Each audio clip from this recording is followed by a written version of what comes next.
جی السلام علیکم رحمۃ اللہ وبرکاتہ جی پیارے دوستو، کیسے ہیں آپ؟ ٹھیک ہیں؟ خیریت ہے؟ میرے پیارے دوستو، مجھے یقین ہے کہ اللہ پاک آپ سب کو سے دے گا۔ تو ابھی مجھے ایک میسج ملا ہے، اس پہ بھی آپ کو تھوڑی سی دیتے ہیں۔ تو یہ میں آپ کو نظر آ رہا ہوگا، ایک آئل بن رہا ہے، ٹھیک ہے؟ یہ آپ کو نظر آ رہا ہوگا، یہ شہبازہ دریا ابھی کا چھوٹا ہے۔ چلو دوستوں، پہلے سرکار کو درود و سلام بھیجتے ہیں، صلی اللہ علیہ حبیبہ محمد و آلہ و صحابہ وبارک وسلم۔ الصلاۃ والسلام علیکہ یا رسول اللہ صلی اللہ علیہ وسلم۔ میرے دوستو، سب سے پہلے اللہ کو یاد کرنا چاہیے، سوائے اللہ کے نہ تو کوئی رزق دے سکتا ہے، اللہ کے علاوہ نہ کوئی عزت دے سکتا ہے۔ اللہ ہی چاہے تو عزت ملتی ہے، اللہ ہی چاہے تو رزق ملتا ہے، اللہ ہی چاہے تو علم کی دولت ملتی ہے، جو کہ دوسری دولتوں سے بہت ہی منفرد اور مکمل کامیاب دولت ہوتی ہے، جو نہ کوئی چور چرا سکتا ہے اور نہ کوئی بائی حصہ لے سکتا ہے، نہ کوئی وراثت اس میں سے مانگ سکتا ہے۔ تو نماز پڑھیں، اللہ کو یاد کریں، سرکار پر صلی اللہ علیہ حبیب محمد علیہ صحابہ وبارک وسلم۔ الصلاۃ والسلام علیکہ یا رسول اللہ، درود و سلام بھیجے۔ جب سرکار نے کہہ دیا وعلیکم السلام رحمۃ اللہ، تو بات بن جائے گی کہ حشر نشر بھی مدد ہوگی، ٹھیک ہے؟ تو دوستو، یہ میں نے کل بھی آپ کو دکھایا تھا، کل میں نے جب بنایا تھا تو اس میں اس نے اتنا کام کیا تھا کہ تقریباً جو میں کام لے رہنا چاہ رہا ہوں اس نے کام کیا کہ اس نے 50% کام کیا۔ اس کی وجہ یہ چولہا تھا، یہ چولہے کی آپ بنتر دیکھ رہے ہیں، سینٹر میں اس کے جو ایک چولہا ہے، اس کے سوئی دو الگ الگ ہیں، یہ دیکھیں، یہ دو چولہوں کا ایک چولہا ہے۔ یہ 2007 میں نے لاہور سے خریدا تھا۔ تو یہ لاہور میں جب میں رہتا تھا تو وہاں پہ جو گیس ہوتا ہے قدرتی، اس پہ اس کو چلاتے تھے۔ تو یہ چولہا دو پارٹس میں ہے۔ تو سینٹر والا چولہا جو ہوتا ہے اس کو چلایا تھا، اس کا اتنا سیک نہیں تھا، اور باہر والا چلانے کا فائدہ نہیں تھا کیونکہ کڑھائی کے وہ رینج سے باہر تھا، بڑا ہے۔ تو اس کی وجہ سے یہ تقریباً ہمارا جو کام تھا وہ پورا نہیں ہوا، 50-60% کامیاب ہوا۔ تو میں نے ایز اے تجربے کے لیے تھوڑا سا یہ کاٹ کر جو تیل پکا رہا تھا، جو ایک گندک بنا رہا تھا، اس کے اوپر سے جو گندا تیل اتر رہا تھا، اس کو میں نے تھوڑا سا برتن میں ڈال کر یہ پڑے ہوئے ہیں 2 ڈبے، یہ اوپر سے گندا تیل ہے وہ، تو اس میں تھوڑا سا میں نے نا کنیر والی باٹی میں وہ کچرا ایک تھوڑا سمبل فار کا پھینک دیا، اور تانبے کو چرخ دے کر اوپر ڈال دیا سرسوں کے تیل میں، جو گندک کے اوپر سے اتارا تھا۔ تو اس کو نکال کر میں نے دیکھا تو اس نے جہاں گرم جا کر اس کے ساتھ لگا، اتنی سائڈ اس نے نا اس کی چاندی کی طرح کر دی، چاندی نہیں کر دی، چاندی کی طرح کر دی۔ تو میں نے دیکھا بھی یہ 50، تو پھر میں نے صبح اس کو دیکھا غور سے، تو باقی جو تھا نا سمبل فار ساتھ چمٹا ہوا تھا، ویسے ہی زندہ ہی، مطلب وہ پیس کے بھی نہیں ہوا، تیل بھی نہیں بنا، ویسے ہی اتنی آگ اس نے برداشت کر لی۔ یہی ہوتا ہے کہ سمبل فار جو ہوتا ہے آگ کو برداشت کرے اور دھواں نہ دے اور تانبے کو سفید کر دے، پھر یہ کام میں لایا جاتا ہے۔ اور میں نے ابھی یہ 4-5 بجے نال نا تقریباً آج اس کو 3 بجے نا دوبارہ آگ پہ رکھا ہے۔ اب رات کے تقریباً کتنا ٹائم ہو گیا ہے، میں آپ کو بتاتا ہوں کتنا ٹائم ہو گیا ہے۔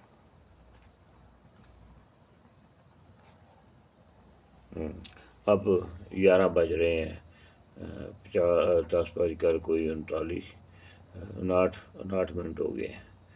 تو 3 بجے رکھا تھا، 3 سے لے کر اب تک گن لیں، 4 5 6 7 کتنے گھنٹے بن گئے؟ 3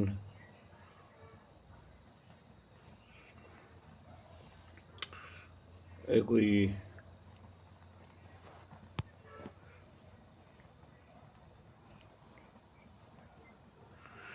جناب کوئی 8 گھنٹے ان ہو گئے نا اگ دے اتنے، ٹھیک ہے جی۔ 3 بجے جو رکھیا تے 4 5 6 7 8 9 10 11، ہاں تو 7 گھنٹے ہو گئے، ٹھیک ہے جی۔ تو بات یہ ہے میرے دوست، اللہ پاک رحمت کرے۔ اچھا، تو دوسرا جو ہم نے یہ رکھا ہوا ہے، اس کا نسخہ میں بتا دیتا ہوں۔ اس کا پکانے کا طریقہ آپ دیکھیں، اس سے زیادہ اسے ہم تیز نہیں پکا سکتے، ٹھیک ہے۔ اور ابھی اس کو میں تھوڑا سا دیکھ رہا ہوں کہ اس کو تھوڑا سا اور مکس کر دوں۔ یہ شیشے کی سلائی ہے، یہ دیکھیں، یہ سلائی شیشے کی ہے، اس کے اندر نیچے چونا ہے۔ اس کا طریقہ آپ کو میں پورا بتاتا ہوں، اس کو ذرا مکس کر لینے دیں۔ تو میں کہتا ہوں میرا دھیان اس کی طرف ہے نا، تو اس لیے اس طرح اس کو نا پلاسٹک یا اسٹیل یا شیشہ یہ لگانا ہے، ٹھیک ہے جی۔ یہ دیکھیں، یہ ایک پانی سا بنے گا یا تیل بنے گا، بتانا دوستو۔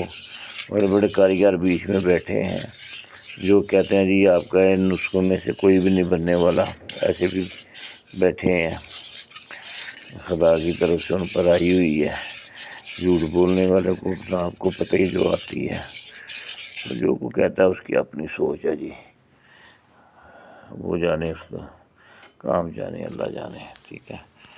تو یہ جناب ہمارا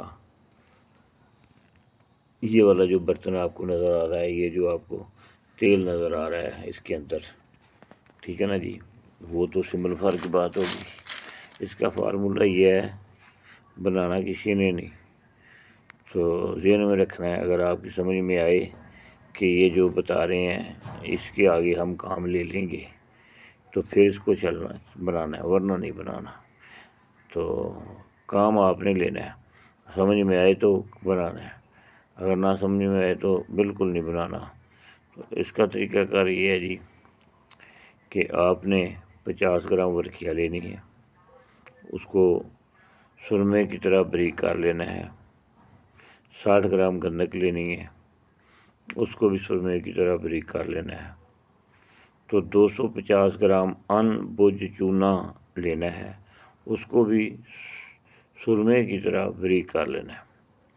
یہ تینوں جب بریک ہو جائیں گے تو ان کو اکٹھا کر کے کو آدھا گھنٹہ 1 گھنٹہ 2 گھنٹے اچھی طرح تو خرل کرنا ہے، رگڑ کنڈی چ پا کے چنگا مکس کرنا ہے، سمجھ گئے میری گل نو؟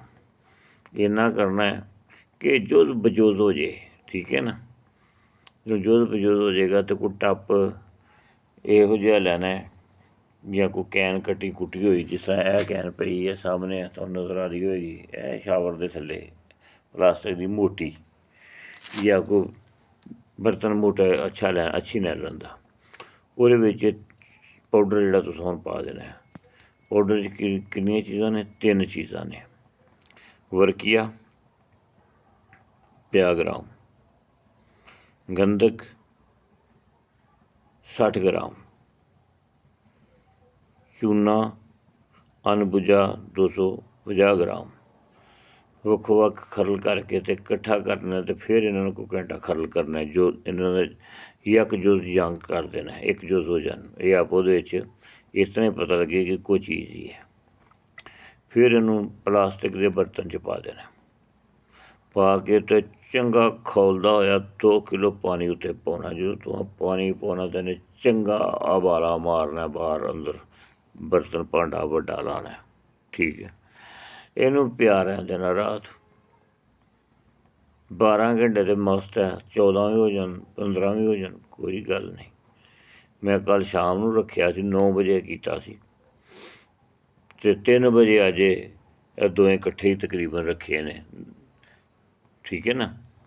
ਅਤੇ 5 ਘੰਟੇ ਨੂੰ ਹੋ ਗਏ ਨੇ।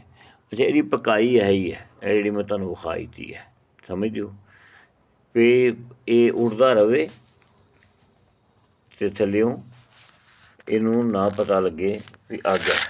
ਇਹ ਵੇਖੋ, ਇਹ ਚੁੱਲ੍ਹਾ ਆ, ਇਹਦੇ ਥੱਲੇ ਬਾਲ ਰਿਹਾ। ਇਹ ਨਹੀਂ ਕਿ ਮੈਂ ਚੁੱਲ੍ਹਾ ਨਹੀਂ ਬਾਲਿਆ, ਚੁੱਲ੍ਹਾ ਬਾਲ ਕੇ ਸੇਕ ਜ਼ਿਆਦਾ ਸੀ ਅਤੇ ਮੈਂ ਕੀ ਕੀਤਾ, ਇਹ ਗੌਰ ਕਰੋ।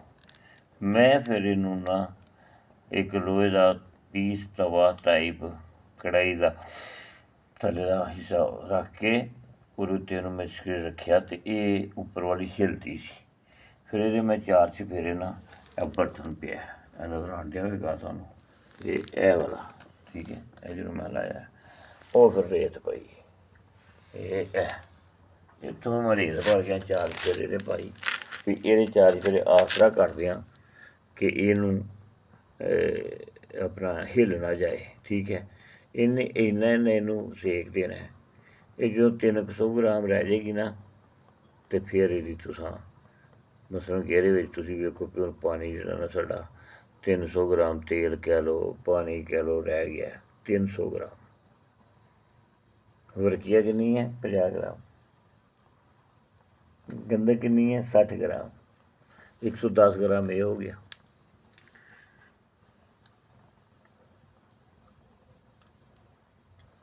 ਅਤੇ 250 ਗ੍ਰਾਮ ਚੂਨਾ ਹੋ ਗਿਆ। ਇਹ 360 ਗ੍ਰਾਮ ਹੋ ਗਿਆ ਸਾਰਾ ਮੁਆਦ। ਅਤੇ ਜਦੋਂ 360 ਗ੍ਰਾਮ 350 ਗ੍ਰਾਮ ਰਹਿ ਗਿਆ, 350 ਰਹਿ ਗਿਆ ਅੰਦਾਜ਼ਨ ਚੈੱਕ ਕਰ ਲੈਣਾ ਹਾਂ। ਫਿਰ ਇਹਨੂੰ ਮੈਂ ਬੰਦ ਕਰ ਦਿਆਂਗਾ।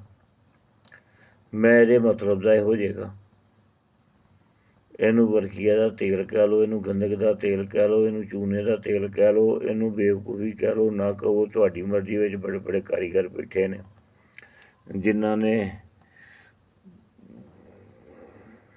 ਇਲਮ ਦੇ ਕੋਲੋਂ ਦੀ ਨਹੀਂ ਗੁਜ਼ਰੇ, ਪ੍ਰੈਕਟੀਕਲ ਨੂੰ ਦਾ ਇਲਮ ਹੀ ਨਹੀਂ, ਜਿਹੜੀ ਮਰਜ਼ੀ ਚੀਜ਼ ਨੂੰ ਗਲਤ ਕਹਿ ਦਿੰਦੇ ਨੇ। ਅਤੇ ਇਸ ਕਰਕੇ ਹੁਣ ਇੱਦਾਂ ਦੇ ਨੁਸਖੇ ਦੇਣੇ ਨੇ ਕਿ ਇਹਦਾ ਦਿਲ ਕਰੇ ਕੋਈ ਵੇਖੇ, ਇਹਦਾ ਦਿਲ ਕਰੇ ਨਾ ਖੋਲ੍ਹੇ ਫਿਲਮ, ਨਾ ਚੈੱਕ ਕਰੇ।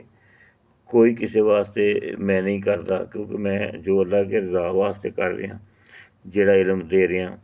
ਇਸ ਤੋਂ ਅੱਗੇ ਜੇ ਕੋਈ ਸਮਝੇ ਤਾਂ ਇਹ ਤੇਲ ਬਣਾ ਲਵੇ ਵਰਕੀਆ ਦਾ ਅਤੇ ਗੰਦਕ ਦਾ ਅਤੇ ਚੂਨੇ ਦਾ।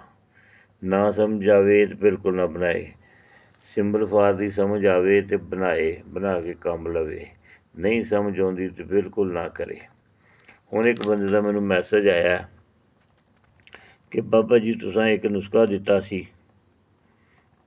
ਅਤੇ ਉਹ ਮੈਂ ਨੁਸਖਾ ਬਣਾਇਆ ਅਤੇ ਉਹ ਚਰਕ ਖਾਂਦਾ, ਨਰਮੋ ਮੁਲਾਇਮ ਹੈ, ਫਸਟ ਕਲਾਸ ਹੈ।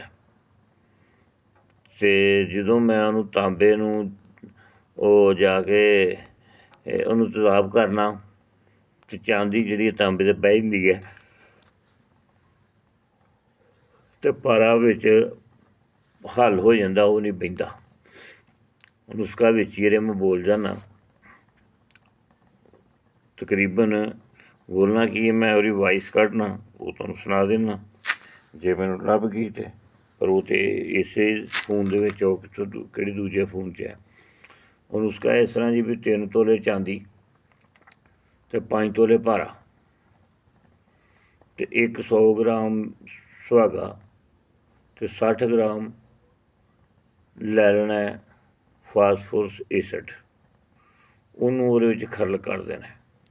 ਖਰਲ ਕਰਕੇ ਅਤੇ ਇਹ ਸੁਹਾਗਾ ਜਿਹੜਾ ਜਜ਼ਬ ਕਰਕੇ ਖਰਲ ਕਰਨਾ, ਸੁੱਕ ਜਾਏ ਅਤੇ ਇਹ ਸੁਹਾਗਾ ਉੱਤੇ ਕਠਿਆਰੀ ਦੇ ਉਹ ਕੱਪ ਦੇ ਵਿੱਚ ਪਾ ਦੇਣਾ ਜਿੰਨਾ ਭਰੇ। ਅਤੇ ਪਹਿਲੀ ਅੱਗ ਉਹਨੂੰ ਪਾਈ ਆ ਦੀ ਅਤੇ ਦੂਜੀ ਵਧਾਉਂਦਿਆਂ ਵਧਾਉਂਦਿਆਂ ਕਿਲੋ ਤੱਕ ਅੱਗ ਲੈ ਜਾਣੀ ਹੈ, 2 ਕਿਲੋ ਤੱਕ ਲੈ ਜਾਣੀ ਹੈ। ਉਹਨੂੰ ਕੱਢ ਕੇ ਚਰਖ ਦਿੱਤਾ ਜੀ। ਚਰਖ ਬੜਾ ਸੋਹਣਾ ਹੁੰਦਾ ਅਤੇ ਰੌਲਾ ਜਿੰਨਾ ਕੁ ਹੈ ਇਹ ਤੁਹਾਨੂੰ ਦੱਸਿਆ। ਅਗਰ ਕਿਸੇ ਨੂੰ ਉਹਦੀ ਅੱਗੋਂ ਸਮਝ ਆਏ ਵੀ ਕਿੱਦਾਂ ਵੇਖ ਸਕਦਾ ਅਤੇ ਉਹ ਇਹ ਵੀ ਨੁਸਖਾ ਬਣਾ ਸਕਦਾ। ਠੀਕ ਹੈ ਜੀ, ਅੱਗੋਂ ਤੁਹਾਡੀ ਮਰਜ਼ੀ। ਅੱਲਾ ਖੁਸ਼ ਰੱਖੇ।